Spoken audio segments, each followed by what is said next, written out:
How does a father end up in a courtroom, watching his own daughter smile at a judge she calls an old friend, certain he is finished? How can a quiet, aging man turn a trial around with something small he pulls from his pocket? This outline shows how I went from being treated like a burden to watching the people who tried to erase me lose the future they planned around my life. Before we dive deeper into this story, I have one small request. Please subscribe, drop a like, comment, and hit that hype button to boost this channel so more people can discover these incredible stories. My name is Michael Cole, and I am 61 years old. I live alone in a small house at the edge of town, in the same place where my daughter took her first steps. People who drive past would not think much about it. The paint on the porch rail is peeling, the lawn is simple, and the mailbox leans a little to one side. For me, it is more than a house. It is the proof that all the long years at the engineering firm meant something. I saved, I planned, and I held on. Most mornings are quiet. I make coffee in a chipped mug I have had since my first job. I sit at the small kitchen table by the window and read the news on my old tablet. On that particular morning, there was also a small stack of mail I had not opened yet. One bill was late by a week because I had put it aside and forgotten to grab my checkbook. It bothered me a little when I saw the red line on the envelope, but not much. I knew I would pay it that day. I heard my daughter's car before I saw it. The engine sounded smooth and new, not like my old sedan. Her tires rolled over the gravel in a clean, confident way. Lisa walked in with her usual energy, perfume first, then the sound of her heels on the floor. She had stopped using a house key years ago and now just pushed the door open after a quick knock. She looked around the kitchen like an inspector. Her eyes went straight to the stack of mail and the late notice. She said that it worried her. She told me that this was not the first time I had missed a payment. In her mind, every small slip was a sign of something big. I told her that it was just one bill and that I had already written the check. She replied that the world was more complex now, that older systems were not safe, and that she felt responsible for me. She did not sit down. Instead, she moved through the room, straightened a picture frame, wiped a little spot on the counter with her finger, and pointed out the loose cupboard door that I had not fixed yet. She said that this kind of thing proved I was not keeping up with the house like before. I watched her walk around the kitchen where she used to do homework and eat cereal in her school uniform. Now she spoke to me as if I were the child. Lisa then told me that she and Ryan, her husband, had been talking. She said they wanted to make things easier for me. Her idea was to put my accounts into one online platform that she could manage. She said that this would keep me from making mistakes and that she could help me make modern choices. I understood the meaning under the nice words. She wanted control. I tried to keep my answer calm.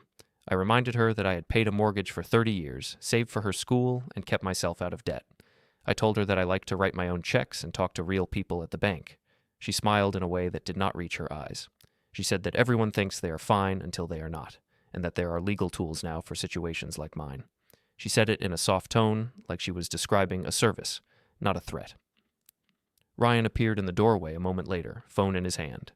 He had stayed in the car to finish a call and now came in with a bright smile. He greeted me and gave the room a quick scan. He made a friendly comment about how they just wanted what was best for me and that he hated to see me stressed by paperwork. His words sounded kind, but there was a firm note under them, like this plan was already moving. They stayed just long enough to drink a quick coffee that Lisa made herself, since she said my old machine worried her. She tapped the late bill one more time before leaving and said she would call me later about simplifying things. When the door closed behind them, the house went back to silence. The mug in my hand suddenly felt heavier. That evening, they wanted me at a restaurant downtown. It was a celebration for Ryan's latest funding round for his company. The place was trendy, full of glass, plants, and soft music. I put on my best shirt and old blazer. It did not match the sharp suits around me, but it was all I had, and it was clean. When I walked in, Lisa was already at a long table with Ryan and several of their friends and coworkers. She stood up to hug me and then guided me to the far end of the table. She told the group that her father had arrived and that he did not go out much these days. People smiled politely at me, then went back to their conversations about markets and product launches. I listened and nodded when someone looked my way. During the meal, I mostly watched. The plates were large and the portions small. Everyone kept their phones close, taking pictures of the food and of each other. Lisa looked happy there. Her laughter was loud and bright. Sometimes she glanced down the table at me, as if to check that I was behaving myself. I did my best to enjoy the salad in front of me and not think about the price. After a while, someone ordered a bottle of sparkling wine to mark Ryan's new deal. Glasses were passed around. Lisa stood up to make a toast. She talked about how proud she was of Ryan and of their hard work. Then she added a part about responsibility. She said that when you grow, You have to take care of the older generation as well as the younger one. She turned her eyes toward me. She told the table that I had always been very independent, but that lately they had noticed I was not keeping up with all the details of modern life. She gave the example of the late bill from that morning. She said that she and Ryan had decided to step in to manage things for me, and that this was what adult children should do. People around the table smiled and nodded, as if this was sweet. I felt my face grow warm. The late bill was a small thing, but in her story it sounded like a sign of something serious. I wanted to say that I had simply forgotten to walk to the mailbox one day.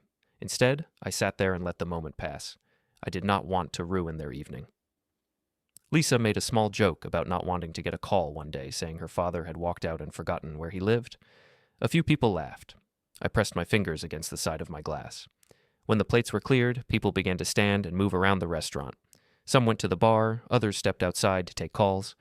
I excused myself and walked slowly toward the restroom at the back. As I passed the bar, I heard Lisa's voice. She was standing with a coworker and Ryan, holding her glass in one hand. She was saying that she had already started to talk to someone important about my situation. She mentioned a judge, by last name, and said they had known each other for years through a charity event that her company sponsored. She told her coworker that there were formal options for older parents who did not accept help and that this judge understood these cases well. There was a lightness in her tone, as if she was discussing a work project, not my life. I kept walking and pretended not to hear. In the mirror over the sink, I saw my own face, lined and a little tired, but not weak. I washed my hands slowly, breathing in and out, and told myself I was reading too much into it. Maybe it was just talk. Maybe she meant something else. A part of me already knew that was not true.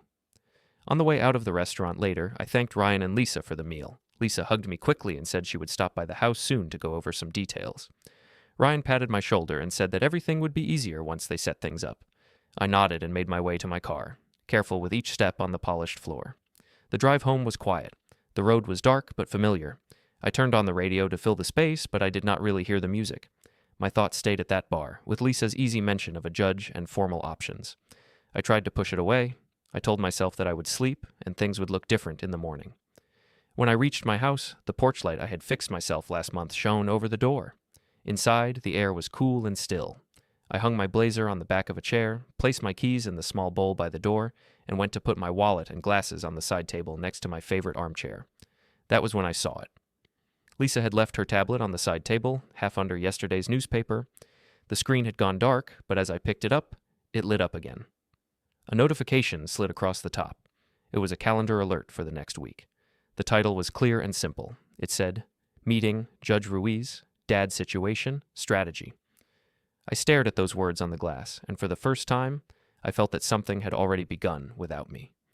The tablet screen went dark again in my hand. I set it down very carefully, as if the glass might break from my touch alone. For a long time, I just stood there in the small pool of light from the lamp, listening to the quiet of my own house.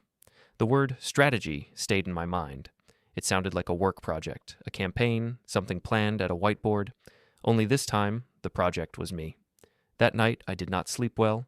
I lay in my old bed, staring at the ceiling, watching faint lines of light move as cars passed outside. I tried to tell myself that I was making a big thing out of a simple meeting. Maybe Lisa just wanted advice from someone she trusted. Maybe she used words like situation and strategy because that was how her mind worked now. Still, every time I closed my eyes, I saw her standing at the bar, relaxed and smiling as she spoke about formal options. In the early hours, I finally gave up and went to the living room. I switched on the lamp and pulled one of the heavy photo albums from the shelf under the television. The cover was worn where my fingers had rubbed it many times over the years. I opened it and saw Lisa as a baby, wrapped in a blanket on this same old couch. Her cheeks were round, her eyes wide. I remembered holding her and whispering that I would always look after her. The photos moved through the years. Lisa in a worn school uniform, holding up a drawing from art class. Lisa standing in front of this house on the first day of high school, trying to look serious and grown up. Lisa at a science fair with a medal around her neck. In almost every picture, it was just the two of us. Her mother had left when Lisa was 7. It had been sudden and sharp, like someone slamming a door in a quiet room. From that point forward, my life became a straight line of work and parenting. I thought about those working years while I turned the pages. At the engineering firm, I was the one who stayed late. I was not the loudest or the most charming person in the office, but I was the one who said yes when extra hours were needed. I took projects no one else wanted, the long ones with careful numbers and plain designs. I remember sitting in the break room, eating a sandwich from home, listening to coworkers talk about trips overseas and nights out. I would check the clock, finish my lunch, and go back to my desk thinking about next month's rent and Lisa's school fees. There were times when I wanted new things, a newer car, a better television, a vacation somewhere warm, but every time I looked at my bank account, I saw the line I kept for Lisa's future: music lessons, school trips, later, college fees. I told myself there would be time for my own rest later. I do not regret that choice. What hurts now is not the sacrifice. It is the way those years seem invisible to her. As Lisa grew older, small changes appeared. At first, they were easy to miss. In high school, she started to compare our house to other homes. She would say that her friend's father had a bigger place, or that someone's living room looked like the ones in magazines. I tried to laugh and say that our old couch was good enough, that our garden had more soul than any perfect yard. She would roll her eyes and say I was stuck in the past. Later, when her mother remarried and Lisa went to visit them, the comparisons grew sharper. She came back talking about wide kitchens, glass tables, and a swimming pool. She said that it was interesting to see how successful people lived. She did not say I was not successful, but I heard the gap in her words. She began to speak of her stepfather's advice on careers and investments. When she applied to college, she called him first with the acceptance letter, and me second. Still, she let me help. I paid what I could toward her tuition. I kept working and saving, and I told myself that her distance was just a phase. Young people often feel embarrassed by simple things. They grow, and they come back. That was what I believed. In recent years, the distance did not close. Lisa built a life that looked sharp and complete. Her company posted photos online of her events, her speeches, her team. She was often pictured in clean, bright spaces with other people in smart clothes.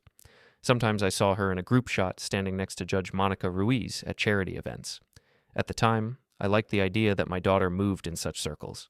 I thought it meant she had done well. A few months before the restaurant evening, I had a small health scare. One afternoon, I felt lightheaded while changing a light bulb. I sat down quickly on the floor and waited for the room to settle. It passed in a few minutes, but it worried me enough to call Lisa. She told me to go to the clinic at once and said she would meet me there. At the clinic, a nurse took my vital signs and asked questions about my day. I answered clearly. When Lisa arrived, she came straight to the nurse and started explaining my history as if I was not there. She said that I had been forgetting things, that I had missed a payment or two, that I had been mixing up details. The nurse looked at me over Lisa's shoulder with kind eyes, as if asking if this was true. I wanted to speak, but Lisa kept going, talking about how worried she was. When the doctor came in, I finally had a chance to speak for myself. I explained what had happened, how long it had lasted, what I had been doing before. The doctor listened and ordered some basic tests. In the end, he told us it looked like a simple, brief drop in blood pressure, and that we should watch it. But not panic. Lisa thanked him, then outside the room told me that this was a sign. She said that from now on, I should not try to handle too much alone. That day stayed with me. It was the first time I felt her talking over me with someone in a white coat. I pushed the feeling down. She was worried, I told myself. That was all. Not long after that, I visited Lisa and Ryan's condo to bring a small toy for their son. Their building had a smooth lobby, soft lights, and large windows. In the elevator, I saw my reflection next to my grandson's stroller and thought that I looked like the past in a glass box. Inside their home, everything was neat and bright. There were no old marks on the furniture, no chipped plates, no worn carpets. It was like walking into a catalog. While I sat on the sofa playing with my grandson, I could hear Lisa and Ryan at the kitchen counter with a laptop open. They were looking at online listings. Ryan pointed out that one place had a perfect office space for him, and Lisa said that it was out of reach for now. Ryan replied that it would not be out of reach forever, not if they played their cards right. When I stood to go, I walked past the screen and saw a picture of a large house with a big yard. Lisa closed the laptop quickly and said they were just dreaming. She gave me a quick hug at the door and told me again to call her if I ever felt unsure about anything, especially money. All these moments came back to me the morning after the restaurant dinner. They lined up in my mind like markers on a long road: the clinic visit, the jokes about my old ways, the way she spoke to coworkers about formal options, and now the calendar note with the judge's name and the word strategy. I tried to shake it off by doing normal things. I washed the dishes from the night before, I swept the kitchen floor, I fixed the loose cupboard door with a small screwdriver. I even drove to the hardware store to buy a new hinge for the bathroom cabinet, just to prove to myself that I could still handle simple tasks. The world outside went on as usual. Children walked to school, people lined up for coffee, buses rolled by. When I got home in the afternoon, there was a thick envelope in my mailbox. The paper was stiff and official. The return address had the name of the county court. My stomach tightened as I carried it inside and laid it on the kitchen table. I stood over it for a long time before I opened it. Inside was a stack of papers with my name at the top. There were long paragraphs and small lines of printed text. I did not understand every term, but I understood enough. It was a notice that there would be a formal hearing about my capacity to handle my own affairs. There were words about a petition, about a request to place my finances and decisions under someone else's control.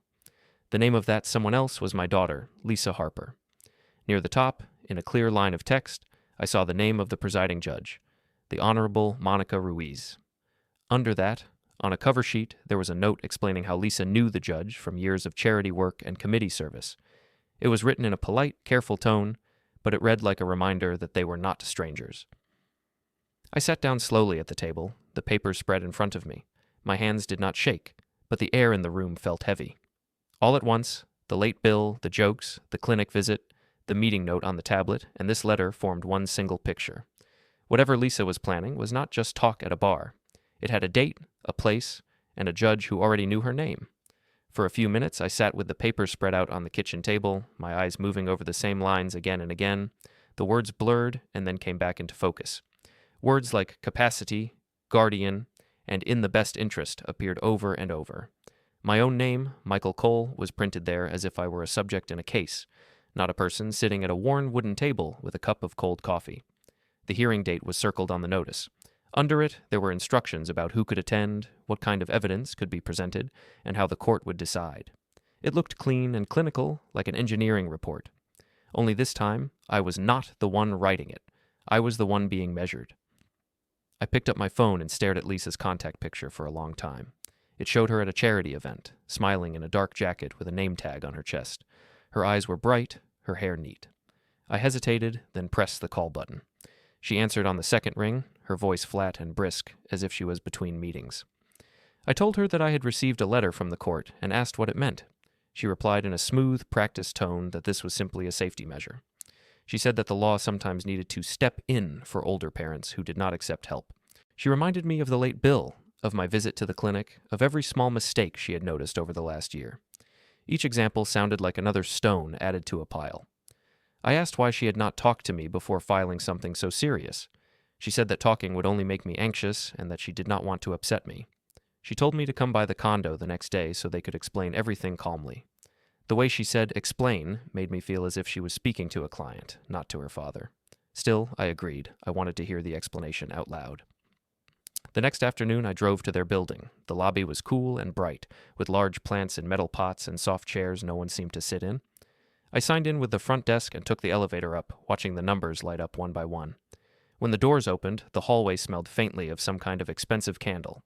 Inside the condo, everything looked like a picture in a magazine. The sofa was soft and pale. The shelves were lined with matching frames, and the kitchen surfaces shone without a mark. I took off my shoes and stood on the smooth floor, feeling out of place in my simple clothes. Ryan was at the counter with a laptop, and Lisa was pouring sparkling water into tall glasses. We sat at the round dining table. Lisa placed the court papers between us like a report laid out for review. She began to talk, not slowly, but in a steady, assured rhythm. She said that this petition was a way to formalize the support they had already been giving me. She repeated that she was worried about my bills, my health, my memory. She spoke as if the decision had already been made, and she was just walking me through the steps. Ryan added a few comments here and there. He said that in his line of work, people often waited too long to plan for later life, and that it led to a mess when something sudden happened. He said this was smart planning, and that once the court agreed, Lisa could act quickly if there was ever a problem. His hands hovered over the laptop keys as he spoke, as if the house and my accounts were already numbers on his screen. I asked them what this would mean in practice. I wanted simple words, not legal phrases. Lisa told me that once the judge signed the order, she would be the one to sign checks, make decisions about my house, and decide where I lived if my health changed. She said that this would free me from stress. I pictured my own signature disappearing from my own life. I told her quietly that I did not want that. I said that I still knew how to pay a bill, how to cook a meal, how to manage a simple budget. I reminded her of the years I had handled everything without asking anyone to carry me. She listened, but her face did not soften. She said the court did not need my agreement if they believed I was no longer able to understand my situation. Then she leaned forward slightly and lowered her voice. She said that if I kept fighting this, it would only make things harder later. She said that if I signed some consent forms, I could be part of the process. If I refused, she suggested that the court might see me as stubborn and confused. She told me that one way or another, she would make sure there was nothing left for me to mismanage. Those words settled between us like a stone. For a moment, I did not speak. I looked at my daughter across the clean table, at her neat hair and her well-chosen clothes. This was the same person who had once held my hand crossing the street to her kindergarten. Now she was talking to me as if I were a broken machine. I stood up slowly and told them I needed time to think. Lisa said that time was limited and reminded me of the hearing date. Ryan offered a polite smile and said they were doing this out of care. The words slid off me. I put on my shoes and left the condo, walking back through the quiet hallway and into the elevator, feeling like a visitor in a world that had no space for me. At home, I did not go straight to the living room. Instead, I walked through the kitchen and opened the door to the garage. The air in there smelled of old wood and motor oil. Against one wall stood a metal filing cabinet I had bought used for my old firm when they moved offices. On top of it were boxes filled with tools, cables, and leftover screws from past repairs. I pulled one of the metal drawers open. Inside were labeled folders from years ago: tax returns, bank records, pension plans. I ran my finger over the handwritten labels until I found one that simply said Allen, Trust. The sight of that name brought back an older memory. Years ago, a coworker at the firm had gone through a hard situation with his own family. After he passed away suddenly, there had been a long fight about his house, his savings, and his business. I remembered hearing the stories in the break room, watching my coworkers shake their heads.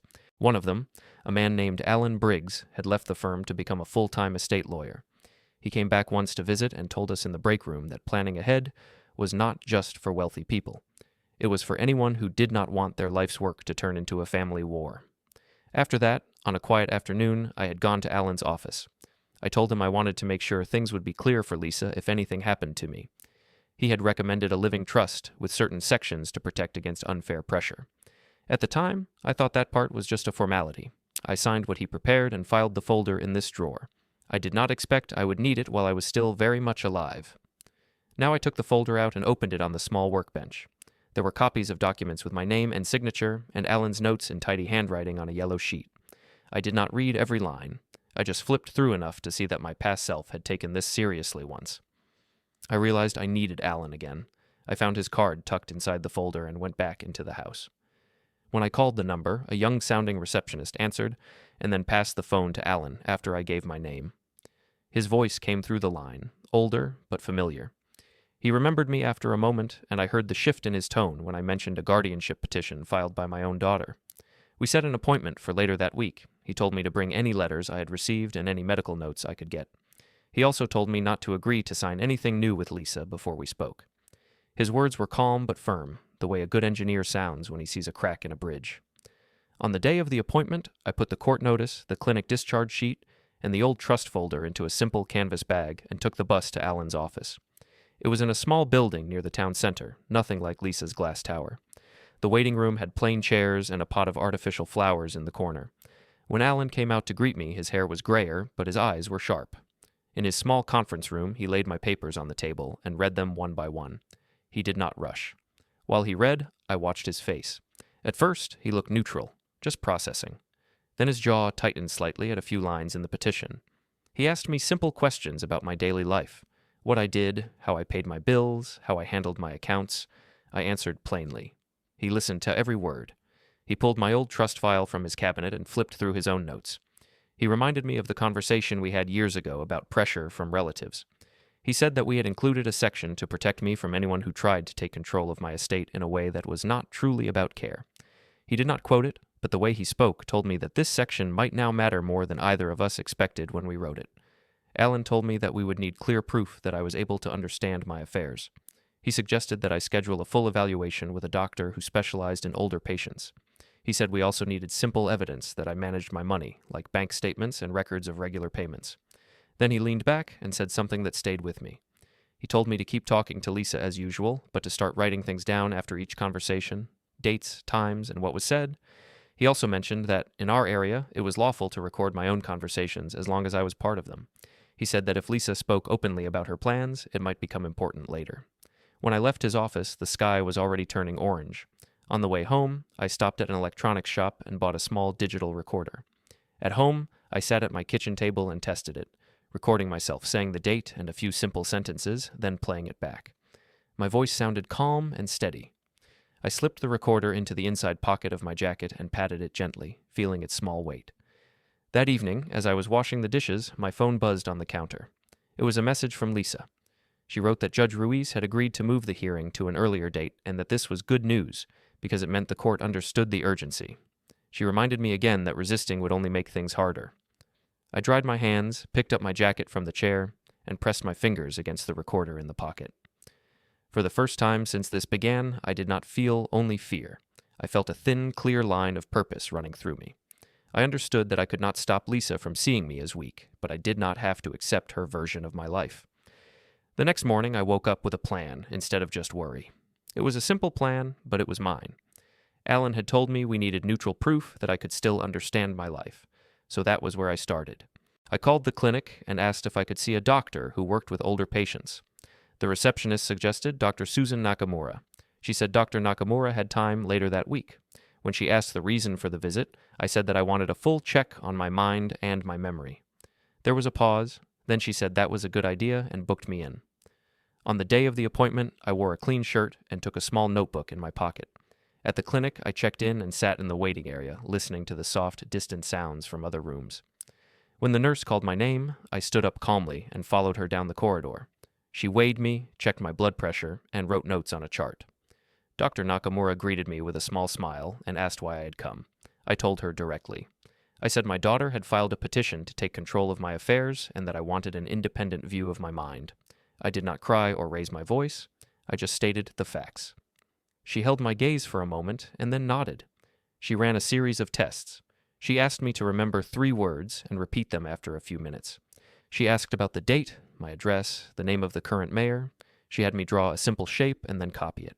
She asked about my daily routine, what I did in the morning, how I handled my bills, when I took my medication, how I shopped for food. I answered steadily. When I hesitated, it was because I wanted to be sure, not because I was lost. At the end, she folded her hands and told me what she thought. She said that, in her view, I understood my situation and was capable of managing my own life. She added that she would write a detailed report. I thanked her and asked if I could have a copy sent to Alan as well. She agreed. I left the exam room feeling like a structure that had just passed an inspection. The next step was the bank. It was a small branch I had used for years, a place where some of the staff still greeted me by name. I asked to see the manager, a woman named Karen, who had helped me when I first moved some savings into a long-term account. She led me into her small office with glass walls and a simple desk. I told her I needed recent statements for all my accounts and wanted to confirm that everything was still in my name alone. She turned to her computer and pulled up my information, reading the screen carefully. Then she printed a stack of statements and set them on the desk between us. She pointed to the records: regular pension deposits, utility payments, grocery store charges, and the occasional larger purchase when I had repaired the roof or replaced an appliance. She asked if I could explain a few of the larger items. I did, without needing to think hard. She nodded and said that from what she could see, I was managing my money in a clear, steady way. I asked if she would be willing to confirm that if someone, like a lawyer or a court, asked. She said she could confirm the facts of the account and that there was no sign of strange or confused activity. Her tone was careful, but not cold. I thanked her, took the printed statements, and put them into my bag with the care of someone placing tools back into a box. On my way home, I called my brother Peter. I had not planned to involve him, but carrying the folder of papers made the weight of silence feel heavier. I asked if he could meet me at the small cafe near my house. He arrived 20 minutes later, wiping his hands on a rag as he came in, wearing his work overalls from the auto shop. We sat at a corner table with 2 cups of coffee between us. I laid out the situation in simple lines: the petition, the doctor visit, the bank meeting, the coming hearing. Peter listened without interrupting, his eyes growing tighter as I spoke. When I told him about the word strategy on Lisa's tablet and the note about her history with the judge, he set his cup down more firmly than before. He said Lisa had always liked polished things, but he had never thought she would go this far. He admitted that he had seen small signs over the years of her impatience with my simple life, but he thought it was just talk. I told him I had thought the same. Now the talk had turned into forms and dates. He asked what he could do to help. I said that for now I just needed him to know, in case someone later painted a false picture of me. I went back to Alan with the new documents.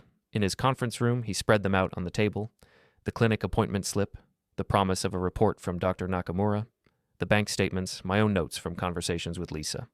He added them to my old trust file, which now looked thicker and more serious. He worked quietly, sometimes writing dates on yellow sticky notes and placing them on documents as markers. As I watched him, it felt a little like watching blueprints form for a bridge or a building. Only this time, the structure was not made of steel or concrete. It was made of dates, signatures, and recorded words. Alan told me that the next important step would be to let Lisa and her lawyer speak freely while we stayed calm and collected everything they said. He reminded me that my recorder was legal for any conversation I took part in. He suggested that if Lisa wanted to meet anywhere public about my situation, I should attend, listen, and keep my pocket closed around that little device. A chance came sooner than I expected. Lisa sent me a message that she needed me to sign some pre-hearing forms at the courthouse a week before the main date. She said it was nothing to worry about, just routine. I wrote back that I would come. The courthouse lobby was wide and bright, with high ceilings and hard floors that echoed every step. People moved through security lines, carried folders, spoke in low voices. I arrived early, as I always do. I wore my usual jacket, with the recorder in the inside pocket already switched on. Lisa and Ryan arrived a little later. Lisa held a slim folder in one hand and her phone in the other. Ryan carried a laptop bag. She greeted me with a quick nod and said that we needed to wait for a clerk to bring some papers. While we waited on a bench near the large windows, she turned to Ryan and began to talk in a more relaxed tone, as if I were not really there. She spoke about how, once the court granted the petition, she would move quickly. She said they should get my house on the market within a few months before the next tax year. She talked about how they could then move me into something smaller with basic services, and that this would free up more money for real plans. Ryan joked softly about how this would solve their space problem too. Then Lisa lowered her voice and added that it helped that Judge Ruiz knew her and understood what she was trying to do. She said she was sure the judge would see reason and not let me stand in the way of my own protection. I sat very still, looking at a spot on the floor. Inside my jacket, the small recorder sat against my chest, silent and busy. When the clerk came out with some forms, they turned back into polite, formal people. The forms turned out to be simple notices confirming the time of the hearing and a list of rights I had as the person named in the case. I read each line carefully, then signed the page that said I had received them. Lisa seemed almost impatient for me to finish. Later that week, another envelope arrived from the court. This one said that the matter, because it was now contested and involved outside reports, would follow a more formal process. The word hearing was replaced by something closer to a small trial. There would be witnesses, evidence, and a written judgment. The date was the same, but the weight of the day grew. I carried the letter into the kitchen and laid it on the table next to my calendar. The calendar hung on a corkboard near the fridge, with pictures of bridges for each month. I took a red pen from the drawer and drew a slow, clear circle around the date of the proceeding. Then I took a plain envelope from the stack in my desk, wrote the same date on it in careful letters, and pinned it above the calendar with a single thumbtack. Inside the envelope, I placed a small folded note listing 3 things: doctor report, bank statements, lobby recording. I did not need many words. I knew what each item meant. When I stepped back, the envelope and the red circle looked almost like a warning sign over a road. For years, I had walked that road with my head down, trusting that others meant well. Now, for the first time, I was marking the point where I would stop letting other people draw the map. The days between the upgraded notice and the final date did not move fast or slow. They just moved. I woke up, made coffee, paid attention to small things. I replaced a light bulb, swept the front steps, watered the plants on the windowsill. On the surface, my life looked the same as it always had. Underneath, every action felt like part of a quiet countdown. Alan called me 2 days after the new letter arrived.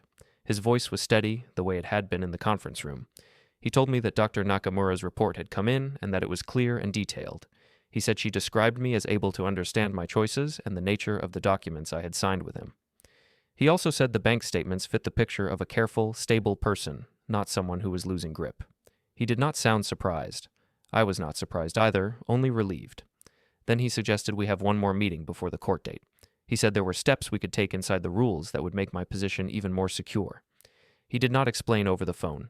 He just asked if I could come to his office on a certain afternoon. I said yes. On the morning of that day, I went into the garage as soon as the sun was up. The air was cool and smelled faintly of metal and dust. I sat at the small workbench with my notepad and began to write. I made a simple list of dates and moments from the last months. The night at the restaurant, the clinic visit, the first time Lisa spoke about formal options, the message about the meeting with the judge, the day the first notice arrived, the appointment with Dr. Nakamura, the visit to the bank, the conversation in the courthouse lobby. Next to each date, I wrote 1 or 2 short lines as reminders. I did not try to capture every word. I just wanted a clear path, step by step, from then to now. When I finished, I had 2 neat pages. I slipped them into the front of a plain folder along with copies of the letters from the court and a note with Alan's office address. Then I closed the folder and rested my hand on it for a moment.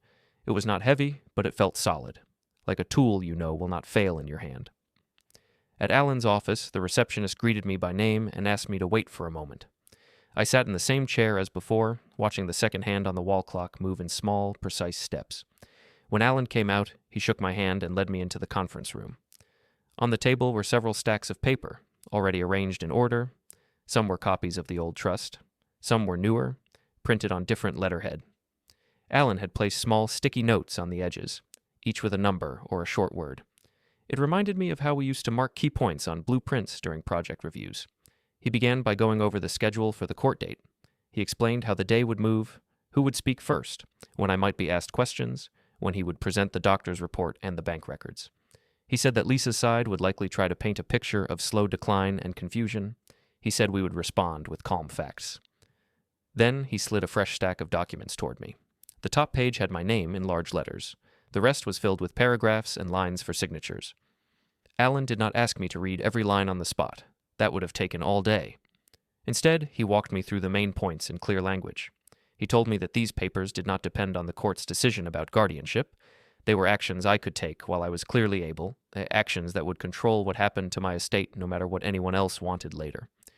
He reminded me that Dr. Nakamura's report confirmed that I understood what I was doing now, and that this timing mattered.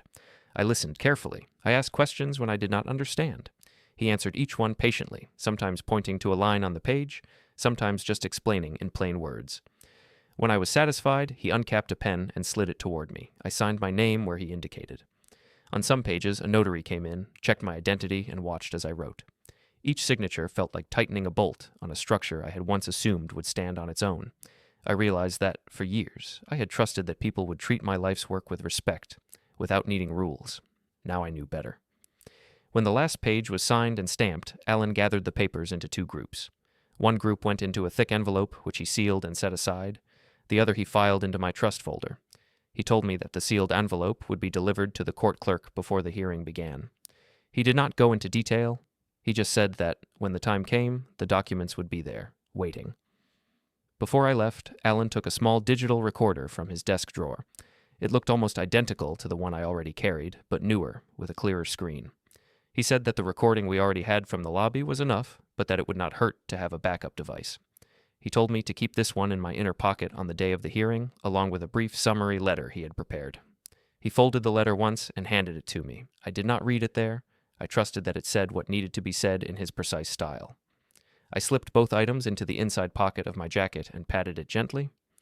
On the way home, the sky hung low and gray, but the streets were dry. I walked from the bus stop instead of catching the connecting line, choosing the longer way past the park. Children played near the swings. A dog chased a ball along the grass.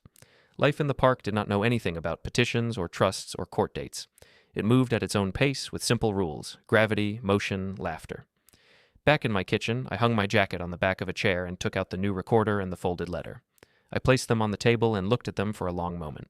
Then I opened the drawer with my calendar and took out a red pen again. The circle around the hearing date was still there, bright and steady. I wrote one new word next to it in small, careful print. Ready. That night, sleep came more easily. I woke 1 or 2 times, as older people often do. But I did not lie awake with my mind spinning. Each time I woke, I reminded myself of the simple facts. I had a report from a doctor, records from the bank, a folder of notes, a trust plan that was now active, and a lawyer who knew exactly what he was doing. Whatever happened in that courtroom, I would not walk in empty-handed. On the morning of the hearing, I woke before the alarm. The light outside was pale, the kind of light that makes everything look flat and still. I showered, shaved carefully, and put on the same blazer I had worn to the restaurant weeks earlier, the one that had felt out of place there. Today, it felt right. It was my best, and that was enough. In the kitchen, I made a simple breakfast and ate it slowly. Toast, an egg, a cup of coffee. I washed the dishes, dried them, and put them back in their spots. It felt important to leave the house in order. I checked the radiator, the stove, the locks on the windows. Old habits, but also a way to tell myself that I still remembered how to care for my own space. Before I left, I walked to the corkboard by the fridge. I touched the red circle around the date and the envelope pinned above it. I took the envelope down, opened it, and checked the folded note inside. 3 items, 3 lines, 3 anchors. Doctor report, bank statements, lobby recording. I folded it back and slipped it into my pocket with the recorder and Alan's summary letter. Outside, the air was cool and dry. I decided not to drive. Instead, I took the bus to the courthouse. On the ride, I watched people come and go at each stop. Some carried briefcases, some carried grocery bags, some shepherded children in bright jackets. Everyone had their own quiet battles. Mine was just going to take place under fluorescent lights and an official seal. As the bus drew near the center of town, I could see the courthouse building rising above the smaller shops and offices. It was made of stone and glass, solid and plain. I stepped off at the stop and walked the last block, feeling the weight of the recorder and the papers in my pocket with each step. In front of the courthouse, there were a few small groups of people standing on the steps. Some talked in low voices. Some checked their phones. A couple of people held folders close to their chests. I wondered, for a moment, what each person's story was. Then I reminded myself to focus on my own. Inside, at the security line, I placed my keys and wallet in a tray and walked through the metal frame. The recorder and folded papers stayed in my inner pocket. The guard waved me through with a bored nod. Beyond the line, the lobby opened up into a high space with tall windows and hard floors that echoed each sound. I checked the electronic board for the courtroom number and then made my way to a row of benches along one wall. I sat down and placed my hands on my knees, steady and open. For a few minutes, it was just me and the quiet hum of conversations around me. Then I saw them. Lisa and Ryan came through the main doors together. Lisa wore a dark jacket and carried a slim folder. Ryan wore a suit that looked new. They moved with the relaxed confidence of people who believed the building was on their side. A moment later, Judge Ruiz appeared at the far end of the lobby, walking with a clerk. Lisa lifted her hand in a small wave. The judge gave a brief smile and nod as she passed. I watched the exchange from my bench. It was quick, almost casual, but the link was clear. They knew each other. They had known each other for years. That much I already understood. What mattered now was that, for the next few hours, the judge would not just know them. She would also know the record. Lisa saw me and walked over. Ryan followed a step behind. She looked calm, almost cheerful. She said she was glad I had come and that we could put this mess to rest. She told me that after today, I would not have to worry about forms or payments or decisions ever again. Her voice was soft, but beneath it, I could hear the sound of a door closing. She leaned a little closer and said that I should be smart and not make things hard on myself. She reminded me that the judge understood her, that the system respected people who planned ahead, and that fighting only made a person look unreasonable. Then she added, in a tone she might have used with a difficult client, that after today she would be able to make sure I had nothing left to damage. I looked at her for a moment, then simply said that I trusted the court to listen to all the facts. I did not raise my voice. I did not argue. I knew that every sharp word she had said to me in recent weeks was already written down or captured in some way. There was no need for more. Before she could answer, a bailiff stepped into the center of the lobby and called out the case name. My name. Lisa's name. The sound echoed off the stone. People turned their heads. The bailiff gestured toward the open courtroom door. At that moment, my phone buzzed in my pocket. It was a message from Alan.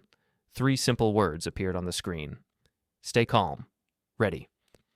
I slid the phone back into my pocket, touched the recorder and folded papers beside it, and stood up. Without looking back at the benches, or the high windows, or the people passing through the lobby, I walked toward the open door where everything was about to be placed on record. The courtroom was colder than the lobby. The lights were bright and flat, with no shadows to hide in. At the front, the judge's bench rose above 2 plain tables. One was already set up with neat folders and laptops. That was Lisa's side. The other was bare except for a pitcher of water and 2 glasses. That was mine. The bailiff told us where to sit. Lisa and her lawyer took the table on the left. Ryan sat behind them in the first row, close enough to whisper if he wanted. Alan and I sat at the table on the right. He laid 1 thin folder in front of him and 1 legal pad, nothing more. It looked almost empty compared to the stack across from us. Judge Ruiz entered, and everyone stood. She wore the usual black robe, her face calm and professional. For a moment, I saw the same small smile she had given Lisa in the lobby, but it was gone as soon as she took her seat. The bailiff called the case, saying my name and Lisa's name together. Hearing them linked like that in such a formal way was strange. Lisa's lawyer spoke first. He had a smooth voice and clear, practiced phrases. He described me as a kind but aging father who was struggling to keep up with the demands of modern life. He mentioned the late bill, the clinic visit, and some small mix-ups Lisa claimed had happened with my accounts. He said Lisa was simply trying to protect me, to prevent future problems, and that she had stepped in only out of concern. When Lisa took the stand, she looked composed. She answered her lawyer's questions in a gentle tone, talking about how she worried about me living alone, how I sometimes forgot things, how the world of online payments and digital tools was too much for me. She talked about her long history of helping with my paperwork and her close relationship with the judge through community events, saying it gave her confidence that the court would understand the need to act early. At our table, Alan took notes but did not interrupt. I watched Lisa speak, and it felt like watching a play I did not recognize, based on a few true details and many stretched ones. When her lawyer finished, Alan stood up. He began in a calm, almost quiet voice. He asked Lisa a few simple questions. Had I ever bounced checks? No. Had I ever been late on my mortgage? No. Had I ever asked her to pay my bills for me? Not exactly, she said. She just helped. He asked if she knew how much was in my accounts. She admitted she did not know the exact numbers. He asked if I had ever told her I wanted to give her control of my affairs. She said I did not understand enough to see that it was needed. Then it was my turn. I walked to the witness stand, placed my hand on the rail as the clerk gave the standard instructions, and sat down. Alan's questions were simple. Where did I live? How long had I lived there? How did I pay my bills? Did I know the amount of my monthly pension? Could I list my regular expenses? I answered each question slowly but clearly. I did not try to impress anyone. I just spoke the truth. He then asked about the clinic visit. I explained what had happened, how long the dizzy spell had lasted, and what the doctor had told us. I said that I had followed the doctor's advice and scheduled a full evaluation with a specialist. Alan asked who that specialist was. I said, Dr. Susan Nakamura. He nodded and thanked me. When I finished, I returned to my seat beside him. He stood and told the judge he had documents to submit. Dr. Nakamura's full report, the bank statements, and a brief summary of my daily routine and written notes. The judge agreed to receive them. She read through the doctor's report first, her eyes moving quickly but not carelessly. Then she glanced at the bank statements, flipping to the pages with larger amounts. She said nothing yet. After a moment, she looked up and asked Alan if there was anything further. He replied that there was one more item, and that it might take a few extra minutes. He said that in addition to written documents, we had a recording that I had made of my own conversation while waiting in the courthouse lobby on a day related to this very case.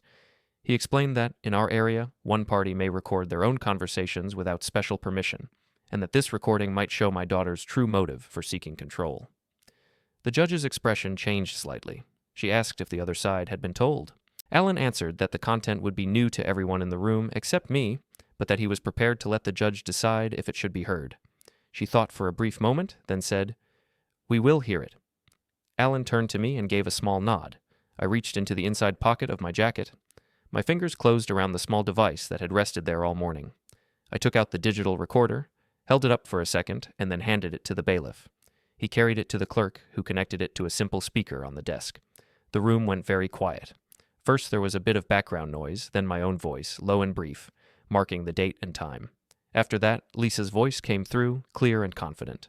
She talked about getting my house on the market, moving me into something small with only basic services, and using the freed money for real plans. Her tone was casual, almost cheerful. Then came the part about knowing Judge Ruiz, about how the judge understood her and would see reason. In the courtroom, nobody moved. When the recording ended, the judge's face was very still. She asked Lisa if that was her voice. Lisa's answer was quiet. Yes. The judge asked if the words were accurate. Lisa tried to say she had been speaking carelessly and that the clip did not show her whole heart. Her lawyer tried to object, but the judge held up a hand to pause him.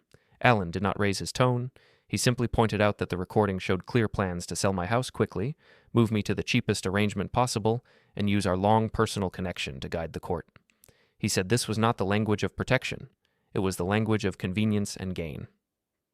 Then Alan presented the last set of documents. He explained that, based on my old trust and the advice he had given me years ago, I had the right to adjust my estate plan while I was still fully capable.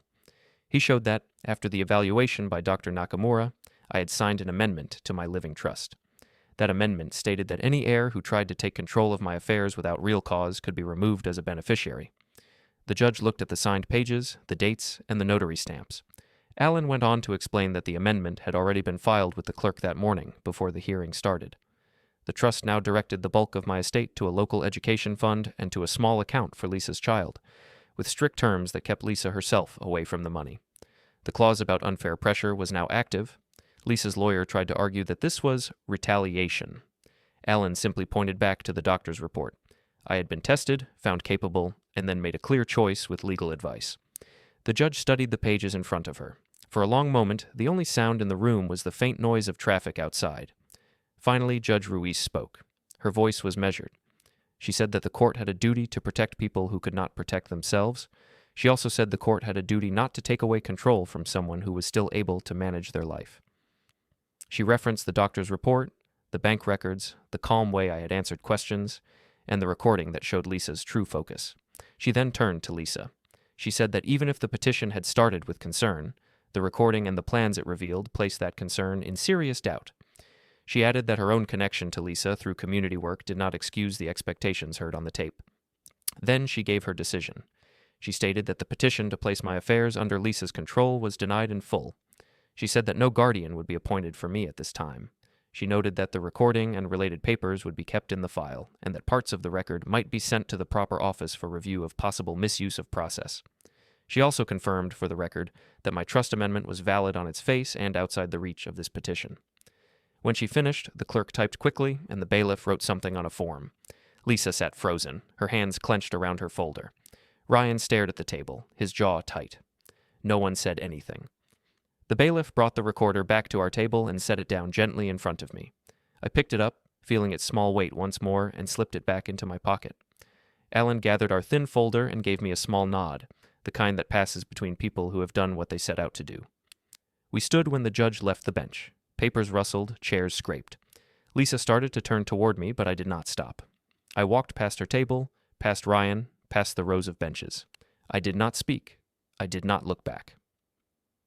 Outside the courtroom door, the lobby felt warmer than before. The sounds of other cases and other lives drifted through the space. In my hand, I now held a copy of the signed order with my name on it. It said, in simple words, that I remained in control of my own life. I folded the paper once, slid it under my arm, and stepped out onto the courthouse steps, the recorder resting quietly in my pocket where it had belonged all along.